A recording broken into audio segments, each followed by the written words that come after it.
Laurent Gbagbo, ancien président de la Côte d'Ivoire, s'engage à indemniser toutes les victimes des crises qu'a traversé le pays, s'il est élu en 2025.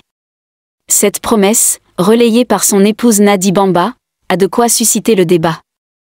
Salut à tous et bienvenue sur votre chaîne d'information de référence.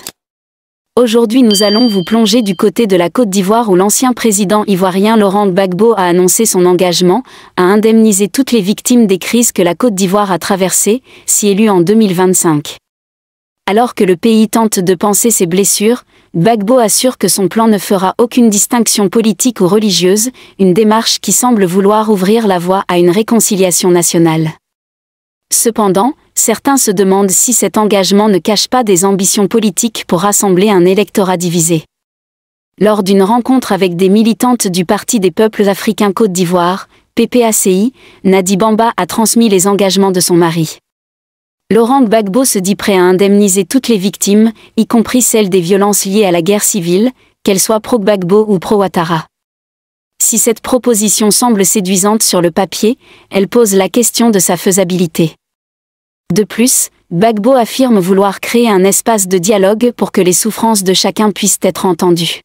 Mais une telle réconciliation est-elle possible dans un contexte aussi tendu, où les rancœurs restent profondes?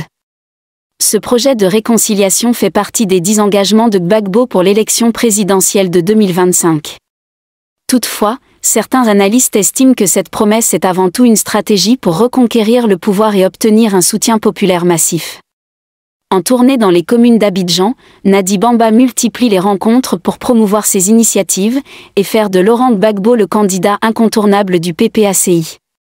Mais cette promesse d'indemnisation et de réconciliation suffira-t-elle à convaincre tous les Ivoiriens, ou n'est-ce qu'une manœuvre de plus dans le jeu politique ivoirien? Nous vous invitons à partager vos opinions dans les commentaires. Si vous avez apprécié, n'hésitez pas à le liker et à le transmettre à vos proches. Pensez également à vous abonner et activer la cloche de notification pour ne rien manquer de nos prochaines vidéos. Votre soutien est essentiel et nous vous en sommes très reconnaissants.